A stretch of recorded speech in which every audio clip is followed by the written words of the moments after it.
You're watching LMCC, your community TV.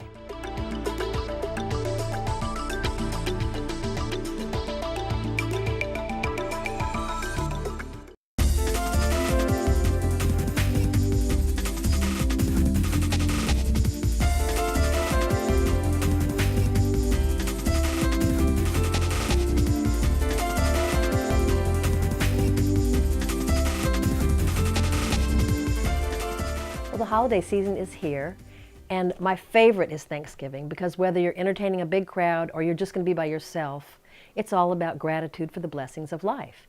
And so today we're here in Excelsior at the shop Scusi to meet with the owner, who's an interior and exterior designer. Please welcome Debra Antone. Well, thank you, Beverly. It's nice to have you here. Thank you. So, Debra, this shop is one of my favorite destinations in Excelsior. Can you tell us about the shop itself and a little bit about its history? Oh, a little bit about its history. When I came in here, the woman who had it before me had it for 25 years. And once we took down the tag board and the fluorescent lighting and the orange carpeting, we exposed the original 1850s walls, which is in the original historic district of Excelsior. And the beauty of it was we didn't know it was here, and neither did the owners of the building. And it was so much fun to let the history and let the love and the life come back into this space. I found out that I put it out there. It felt like a bowling alley to me. It's the longest building on the block. It is, there was a gutter running down a wall. I couldn't figure it all out, and one day I thought, I wonder if it was a bowling alley. So one of the newspaper articles, I asked if anybody knew that it felt that to me, and I got an email from a gentleman named Leo in Spokane, Washington, and he confirmed that yes, it was a bowling alley, and that he, at the age of 14, was the pin setter, and this would have been before World War II.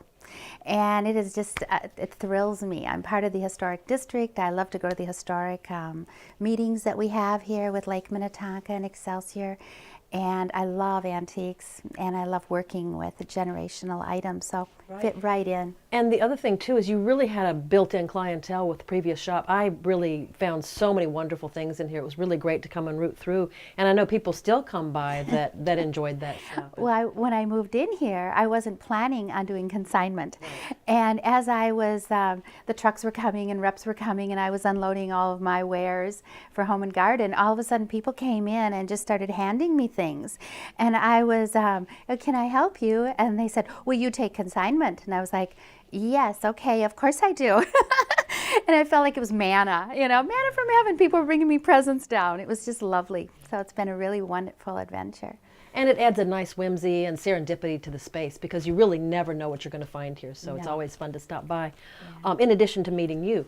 And Debra, I wanted to tell our audience and our viewers about a really exciting opportunity that you've had this year. You are decorating the Governor's Mansion's dining room. Tell us about that and the direction you decided to go with that. I think that's so interesting. Yeah, a year ago they invited me to do it this year. They took a year. It's the 100th year anniversary of the mansion.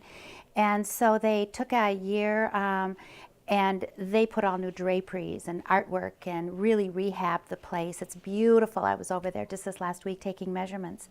And they love to bring in designers and do different rooms and set up. And they asked me if I would and what would I be interested in.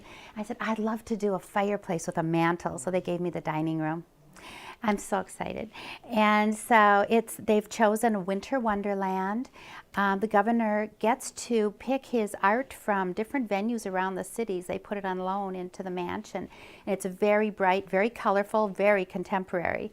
So it's going to be very fun to work in a winter white environment and calm it down. Well, I'm sure she's the perfect person to give us tips today on how to get our space more inviting, how to have more inviting place to entertain or just to spend time by ourselves throughout the whole holiday season. And I know our lives can be so rich and so exciting and so busy and abundant at times, and especially during the holiday season, that it's nice to think of ways to just kind of calm it and think it through. I know that when I entertain, I'll think about the food, and then I'll think about the plates, and then right before my guests come, sometimes I'll go, oh no, I need to think of a centerpiece, so I'll run grab something or find a vase of flowers and throw it in the middle of the table with 2 candles on either side, and it always looks like I just thought about it. So I want some tips on how I can do better this year. Oh, Well, it's endless. And having, whether you're buying new or generational, which I love to do, bring that historic value, bring those memories, whether it's grandmother's memories, whether it's your mother's memories, or something your children created. It's so much fun to have your table be personal. If you're having guests, it's wonderful to share that and share those memories. There's nothing better than having families sitting around the table chattering about the memories of do you remember when. That's what family in my household is all about.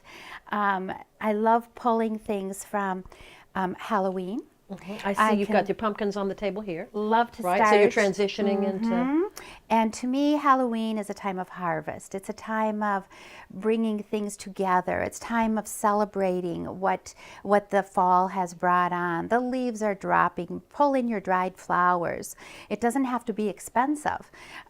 Bringing in pumpkins, of course, is part of our harvest, whether they're the fresh ones, and go to the farmers markets. Take a walk in the woods. And you can do that as a family, even for Thanksgiving, your last minute idea, and bring it in and create it on your table even. It's a wonderful day. It doesn't have to be just food. So then taking it with dried plants, dried hydrangeas in this instance. But it's so easy then to transition that into your harvest time, into your Thanksgiving. Hold on to your pumpkins, hold on to your dried vegetables, fruits, there's so much that can be dried and used, and plants and flowers, even your grasses, pussy willows, just wonderful depending upon where you live. Transition that into your table just by flipping a few things in and out. Take your dishes, mix them, match them. It's interesting. People come in, and I had a woman with a wedding shower, and all she wanted everyone to do was bring a blue and white plate. Oh. What a wonderful collection she had at the end. Beautiful, different table. Very and sweet. At the end, she had her place setting that she had for her wedding. And isn't that wonderful? I love to follow my clients. They teach me well, So I wanted to talk about this specific setting because it's so interesting. What I'm looking at here is a really rich colored play here.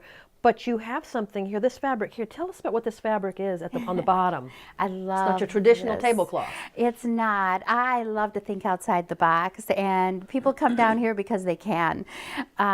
This is actually a window pane that I just fell in love with.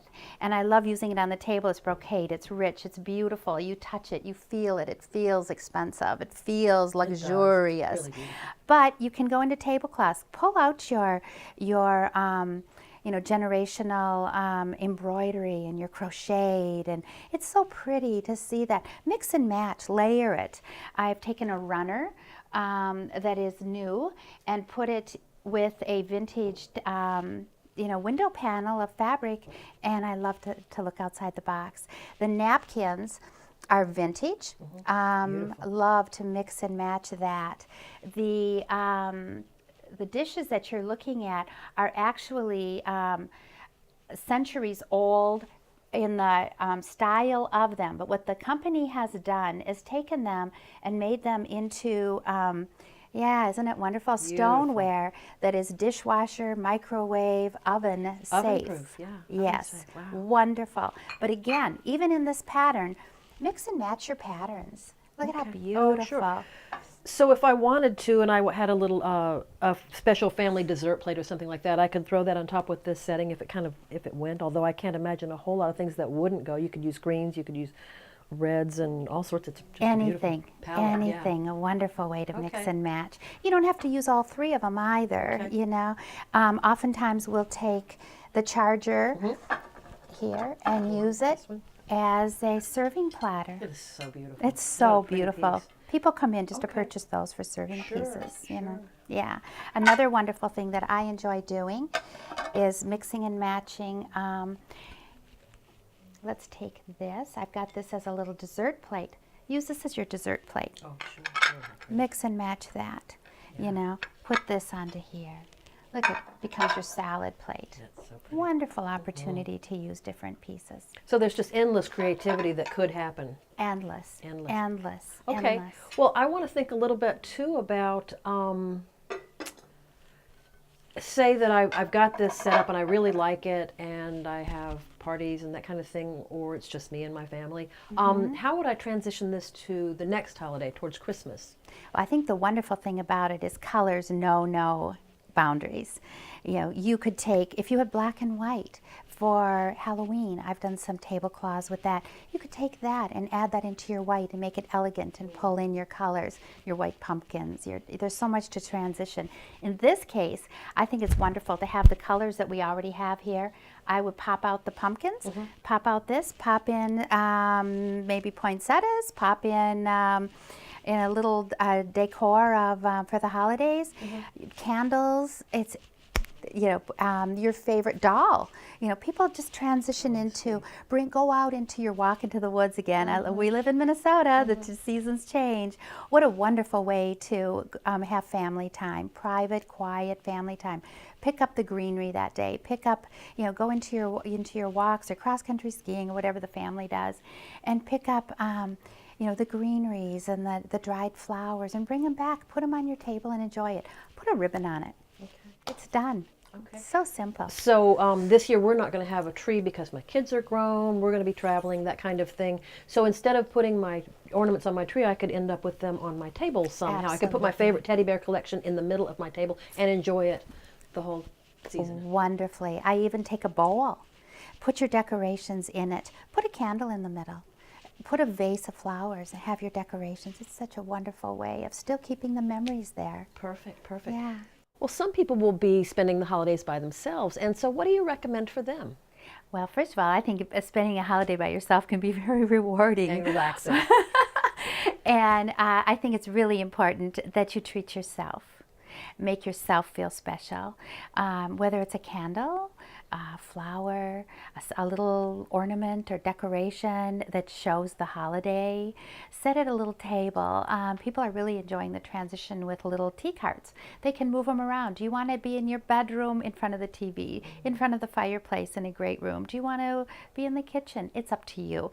But make it special. And what's important to you? Is it a good book? Well, with the dinner. That's up to you.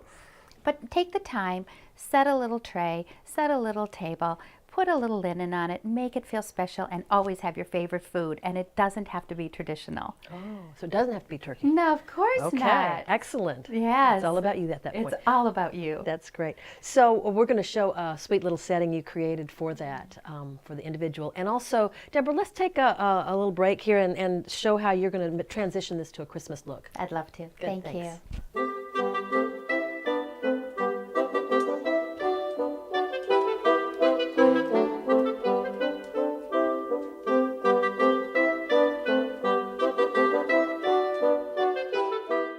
Wow, this is just beautiful, and it only took a couple of minutes, and it's all ready for Christmas. Debra, you've done a great job. Tell us what you've done to transition to the next holiday. Simply pulled out the pumpkins. We pulled out the hydrangeas. We had some orange beaded swag in there. We took that out, popped in a couple poinsettias, vintage Fritz and Floyd that has been a cookie jar passed down for my children since they were little. They will come in and they will remember. They probably will open that up looking for cookies. What else? We did a little napkin. We pulled in a little pink, red roses to add a little more flair and holiday color, and we're ready to roll. We took some of your advice, and there's your collection of represents your ornaments. And well, I think these are a little nicer than mine, but mine have a lot of heart. So, but they're still memories. Yes, a year ago when I opened up here, we did a whole tree of French, and we passed it on to the Heart Association. So we did it all pink and heart, and that's my memory of my year ago when I opened the store. So. Beautiful, beautiful. Well, Debra, this has been such a joy having you here today. We've really enjoyed it. Thank you. It's such a joy to have you here. Thank you for taking your time. And happy holidays. Hey, have a wonderful holiday.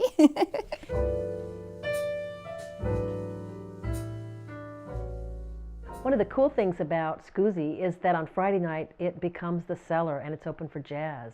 And we have today with us Keith Hanratty, who played with the Ray Crawford Quartet, and Ray Crawford was Miles Davis' guitar player. So thanks for joining us, Keith. Can you give us a little sample of that classic jazz that you played on the Hammond B3 organ? Sure, I can.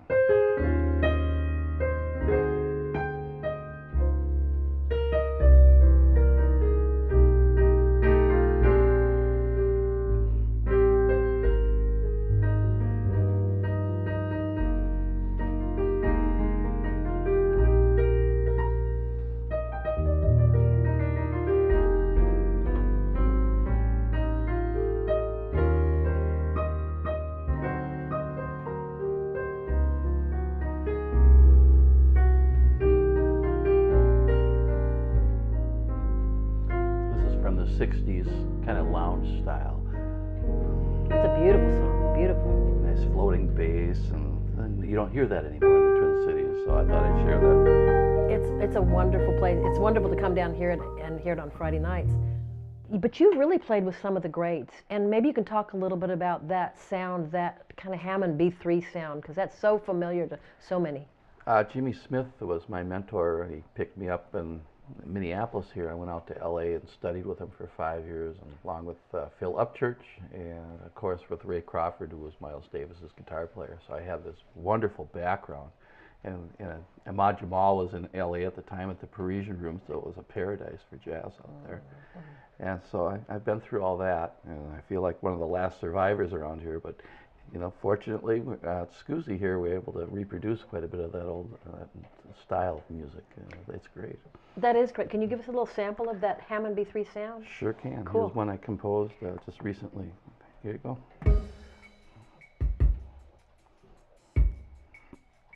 It's called Lilo's Lullaby.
Keith, this is a classical sound. It's almost a historical sound. You really don't hear this anymore. How did you fall in love with this kind of music? Hanging around the bars in the 60s, you got to hear some of the really good old jazz players.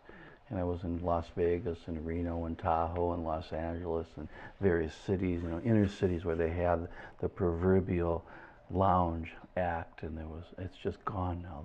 They just don't do it because rock and roll came in. Right. So here we are in kind of this lost art where it's just gliding along with the trio, and you just don't hear it anymore because they can't afford to do it. Well, it's a beautiful sound, and you play beautifully, and we really thank you for joining us today. We're going to have you play one more song for us. We want to thank you all for joining us, and hope to see you next time.